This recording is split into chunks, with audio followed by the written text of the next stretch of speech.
Youth corner নিয়ে আমি সম্প্রতি হাজির হয়ে গেছি আপনাদের সঙ্গে। আমার হাতে ফুটবল, মানে বুঝতেই পারছেন এখন ফুটবল জ্বরে কাবু গোটা কলকাতা, গোটা রাজ্য, গোটা দেশ, গোটা বিশ্ব। একদিকে চলছে ইউরো, অপরদিকে কোপা আমেরিকা এবং তার মাঝখানে কলকাতা ফুটবল লিগ। দেখছেন তো জি24 ঘন্টা জি5-এ 3 মাস ধরে চলবে এই কলকাতা ফুটবল লিগ। আর সেই জন্য আমার হাতে ফুটবল দেখতেই পাচ্ছেন আপনারা। আর আজকে ফুটবল নিয়ে চলে এসেছি। ইউথ কর্নার মানে জানেই কলেজ টক তো থাকবেই। কলেজ টক নিয়ে আজকে আমরা কোন কলেজে? আজকে আমরা ভৈরব গাঙ্গুলি কলেজে। আর হাতে যখন ফুটবল, আমাদের সঙ্গে রয়েছেন ভৈরব গাঙ্গুলি কলেজের প্রিন্সিপাল স্যার। স্যার, জি24 ঘন্টায় স্বাগত। হাতে ফুটবল নিয়ে চলে এসেছি, কোনো অপশন রাখিনি কিন্তু।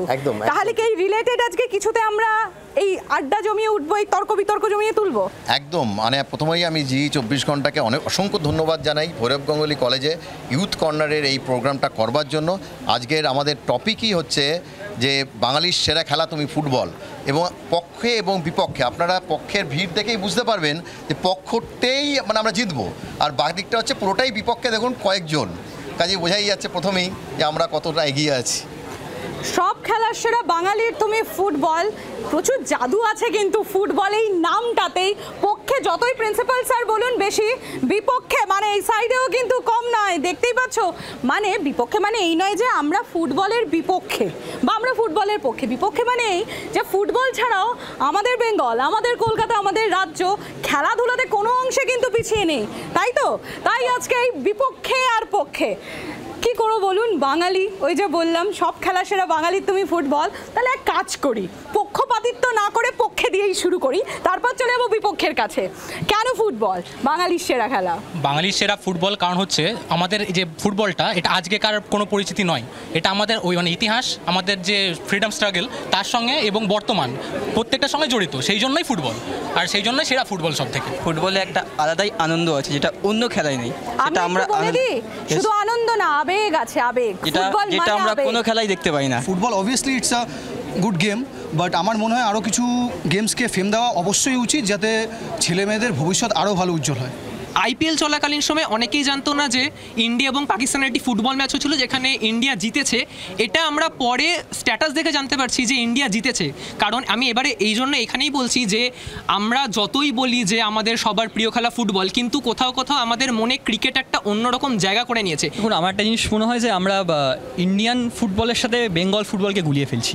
নিশ্চয়ই নিঃসন্দেহে ক্রিকেটের উন্নতি হয়েছে এবং ক্রিকেট অনেক বেশি জনপ্রিয় ভারতবর্ষে, কিন্তু আমরা আজকে যে বিষয়টা নিয়ে কথা বলতে এসেছি যে সব খেলা সেরা বাঙালির তুমি ফুটবল, মানে এমন একটা জাতি যেখানে তুমি ঘটির ছেলে মানে তুমি মোহনবাগান, আর তুমি বাঙালির ছেলে মানে তুমি ইস্ট বেঙ্গল। মানে খেলাটা বিনোদন থেকে সরে গিয়ে একটা জাতিতে চলে গেছে, একটা ইমোশনে চলে গেছে। আপনি ইস্ট বেঙ্গলের জার্সি পরে মোহনবাগানের ভক্তদের ভিড়তে হেঁটে যেতে পারবেন না, মোহনবাগানের জার্সি পরে ইস্ট বেঙ্গলের ছেলেদের মধ্যে হেঁটে যেতে পারবেন না। অসম্ভব টিস করা হবে, এত টিটকির মারা হবে, আপনি হেঁটে যেতে পারবেন না। মনে হবে এর থেকে মরে গেলে ভালো হতো, না আসলেই ভালো হতো। খেলাটা আর খেলার মধ্যে সীমাবদ্ধ নেই, এটা একটা আবেগে পরিণত হয়েছে, একটা ধর্মে পরিণত হয়েছে। বাঙালির কাছে ফুটবল একটা খেলা নয়, এটা ধর্ম। ফুটবল বিষয়ে বলবো আমাদের বাঙালির গর্ব এবং বাঙালির আবেগ। আজ থেকে নয়, কোশমিন কাল থেকে যেন ফুটবল আমাদের রক্তে রক্তে রন্ধ্রে রন্ধ্রে রয়েছে।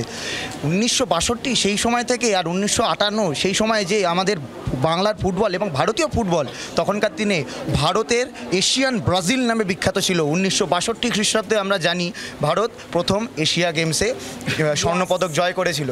সেই ক্ষেত্রে আমি বলবো ফুটবল তখন নয়, আজও পর্যন্ত রন্ধ্রে রন্ধ্রে রক্তে রক্তে সবার মধ্যে। এই যে সুব্রত ভট্টাচার্য, সুভাষ ভৌমিক, শৈলেন মান্না, এরা হচ্ছে বাঙালিদের গর্ব।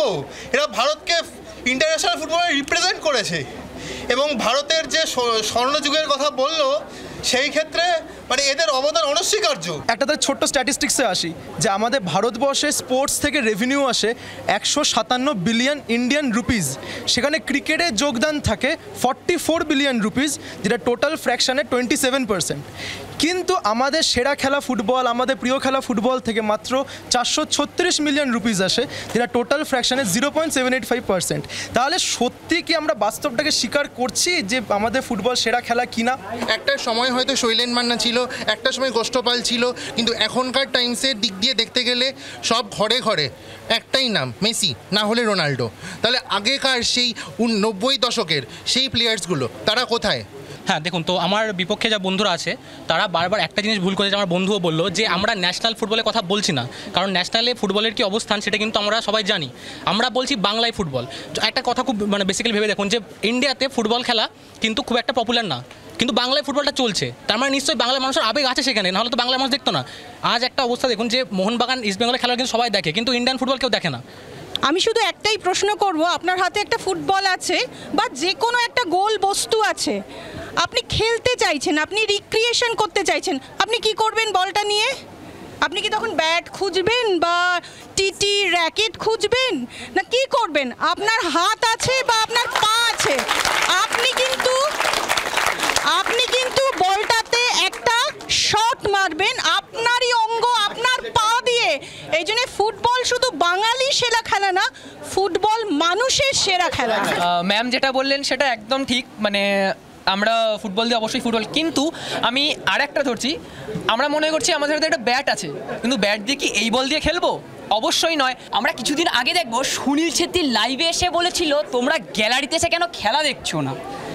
এই মাসের 6 তারিখে যখন ইন্ডিয়ার আর কুয়েতের খেলাটা হলো, সুনীল ছেত্রীর লাইভে যে বলেছিল সুনীল ছেত্রীর লাস্ট ম্যাচ ছিল, তার আমন্ত্রণে সবাই কিন্তু গ্যালারিতে এসেছিল, কিন্তু তার আগেও যখন ইন্ডিয়া কুয়েতের খেলাটা সল্টলেক স্টেডিয়ামে হয় তখন কেন বাঙালি দর্শকরা স্টেডিয়ামে যায়? বাঙালির যে সাহিত্য সেখানে ক্রিকেট একটা খুব জরুরি একটা জায়গা নিয়েছে। শঙ্করী প্রসাদের লেখা, মতিনন্দী, সব্যসাচী সরকার, এখন ফুটবলের আমি জানি না কতদূর কি হয়েছে, কিন্তু ক্রিকেটটা সাহিত্যে ঢুকে গেছে, একটা ন্যারেটিভের মধ্যে ঢুকে গেছে। ক্রিকেট হচ্ছে একটা আন্তর্জাতিক ধর্ম, একটা সব বাউন্ডারি ক্রস করে গিয়ে, সব সীমানা অতিক্রম করে গিয়ে একটা ক্রিকেট এখন একটা আন্তর্জাতিক রূপ লাভ করেছে। আমাদের বাঙালি একজনকেই, সৌরভকে দিয়ে আমরা গোটা বিশ্ব চেনে। আমি এই স্যারের কথা ধরেই বলছি, ফুটবল আমরা ছোটোবেলায় যখন খেলতাম তখন কিন্তু দেখুন ফুটবল হচ্ছে বর্ষাকালে বৃষ্টি নামলে টানতো, বল নিয়ে বৃষ্টিতে নেমে পড়তাম, কাদায় খেলতাম। ক্রিকেটটা পারা যাবে খেলতে? পারা যাবে না, কারণ এটা আবেগ প্রাণের খেলা। যত খেলা আছে সব থেকে কম খরচের খেলা হচ্ছে ফুটবল, এবং আমরা সেটাকে মেনে নিয়েছি, আমরা মনে নিয়েছি, এবং বহুদিন থেকেই সেটা চর্চা চলে আসছে। একটা ছোট ফুটবল হলেই 10 জন আমরা মাঠে নেমে পড়তে পারি, অনেক কিছু না হলে তো ক্রিকেট খেলা যায় না, খোখো খেলা যায় না, কাবাডি খেলা যায় না। এই জন্য ফুটবল এখনও ফুটবল। গ্রামে গ্রামে ক্রিকেট কিন্তু দেখতে লোকে আসে, টিভিতে হয়তো দেখে, সেই উন্মাদনা পায়, কারণ সেখানে অনেক স্পন্সরশিপ আছে। স্পন্সরশিপ না পেয়ে মনের উন্মাদনায় যদি খেলা হয়, যে কোনো মাঠ যদি পান সেখানে একটা গোল পোস্ট অবশ্যই পাবেন, এবং স্কুলের স্টুডেন্টও যদি হয় বলে অবশ্যই সে পাবেই। ইতিহাসের শিক্ষিকা হিসেবে আমি একটু বলতে চাই তোমাদেরকে, 1911 সালে খালি পায়ে খেলে বাঙালিরা কিন্তু এই মোহনবাগান ব্রিটিশদের হারিয়েছিল, এবং সেখান থেকেই কিন্তু জাতীয়তাবাদের শুরু হয়। সুতরাং এটাও কিন্তু আমাদের মনে রাখতে হবে। সেটা ইতিহাস, সেটা আপনারা ভুলে যান। এখন আর বাঙালি সেরা খেলা নেই, বাঙালি ফুটবল খুব একটা খেলে না, ওই শুধু মোহনবাগান ইস্টবেঙ্গল নিয়ে শুধু দাপাদাপি করে। যে 1911 সালে তো হারিয়েছিল ঠিক আছে, কিন্তু এখানে এখন সেই মানে বাঙালি কোথায় যে ফিফাতে আর কি স্থান গ্রহণ করবে, সেই বাঙালি এখন আমরা আর খুঁজে পাচ্ছি না। তো সেক্ষেত্রে যদি আমি বলতে চাই যে অবশ্যই যে ফুটবলের গরিমা একটু হলেও কমেছে।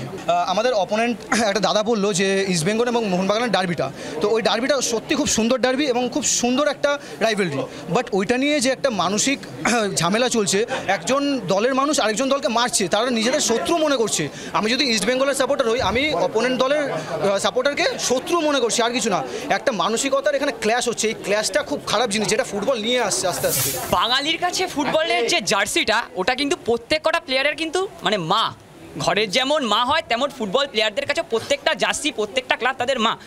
সুতরাং যে কোনো ডার্বি হোক বা ডার্বির পরে যে জার্সি ছেঁড়াছেড়িগুলো বিপক্ষ বন্ধুরা যারা করে থাকে, এটা কি একদমই উচিত? ম্যাম দেখুন, যখন কথাটা হচ্ছে যে জেন্টলম্যান স্পোর্ট নিয়ে, ক্রিকেটকে বলা হয় জেন্টলম্যান স্পোর্ট, কিন্তু সব থেকে বেশি স্লেজিং কিন্তু ক্রিকেটেই হয়। ক্রিকেটে ম্যান কাটিং হয়, যেরকম রান আউট করে দেওয়া হয়, তারপরে টাইম আউটের মতো ডিসিশন হচ্ছে, তাহলে সেটা কি স্পিরিট অফ দ্য স্পোর্ট গেমের মধ্যে পড়ছে? মানে এখন রেভিনিউতে হয়তো ক্রিকেট এগিয়ে থাকতে পারে, কিন্তু ইকোনমিতে রেভিনিউতে ক্রিকেট এগিয়ে থাকতে পারে, কিন্তু আবেগে কিন্তু ফুটবল এখনও আছে। খেলাটা শুধু রেভিনিউ দিয়ে হয় না। বিপক্ষে যারা আছে তাদেরকে একটা প্রশ্ন করব, সেটা হচ্ছে যে ক্রিকেটের প্রথম বল থেকে বিপক্ষে ইনিংসের লাস্ট বল অবধি কতজন দেখে? আর 90 মিনিট মানে 90 মিনিট, সেটা শুধু বিনোদন, আনন্দ, শুধুই আনন্দ। এটাই ফুটবল, এটাই ফুটবল। আমার ছাত্র সুরজ কিছুক্ষণ আগে বললো 90 মিনিট, হ্যাঁ শুধু 90 মিনিটে শেষ।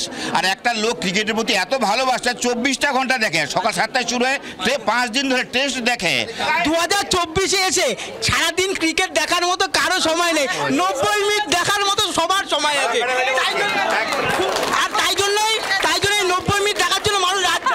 আমি খালি একটা কথা বলবো, আমাদের যে বিপক্ষে যারা রয়েছে, যে ছাত্রছাত্রী এবং আমার শিক্ষক শিক্ষিকারা যারা রয়েছেন, তারা ভুলে গেছেন আজকের টপিকটাই হচ্ছে বাঙালির সেরা খেলা তুমি ফুটবল।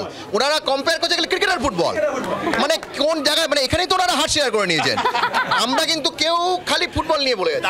আচ্ছা, আমি একটা জিনিস জিজ্ঞেস করছি, আমরা এখানে যারা আছি, যারা বাঙালি যারা আছি, তিনটে দল, আমি মোহামেডান স্পোর্টিংটা বাদ দেওয়া হচ্ছে, এটা ঠিক হচ্ছে না। মোহামেডান স্পোর্টিংও আছে প্রচুর, ঠিক। আমি এটা যারা জিজ্ঞেস করছি, আমি যদি বলি কোন দলের সাপোর্টার, ইস্টবেঙ্গল না মোহনবাগান, কেউ না কেউ বলবে না যে আমি কোনো দলেরই সাপোর্টার নই। একটা বাঙালি হয়ে বলবে না যে আমি মোহনবাগানের নই বা ইস্টবেঙ্গলের নই, এটা কেউ বলবে না। সারা বিশ্বে ইউএনওর জনপ্রিয় ইউএনওর সদস্য সংখ্যা হচ্ছে 145 কি 50-এর মতো দেশ। তার থেকেও ফুটবলের সদস্য সংখ্যা 200-র কাছাকাছি দেশ। যেখানে 206টা দেশ এক্সিস্ট করে, সেখানে 200-র বেশি দেশই ফুটবলের সমর্থক। টি-20 ক্রিকেটের জন্মই হয়েছে এই কারণে যে ওই টেস্টটাকে ছেঁটে টি-20তে আনা হয়েছে। 60 ওভারের আগে ওয়ার্ল্ড কাপ হতো, সেটা ছেঁটে 50 ওভারের ওয়ার্ল্ড কাপ আনা হয়েছে।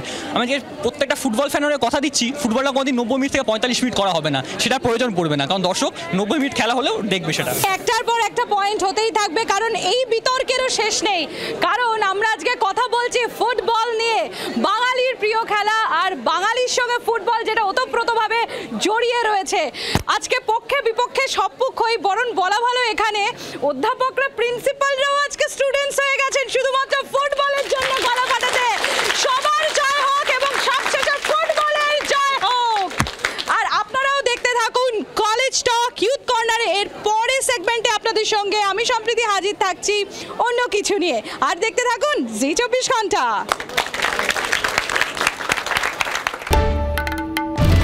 বাংলার আওয়াজ, বাঙালির আবেগ, জি 24 ঘন্টা।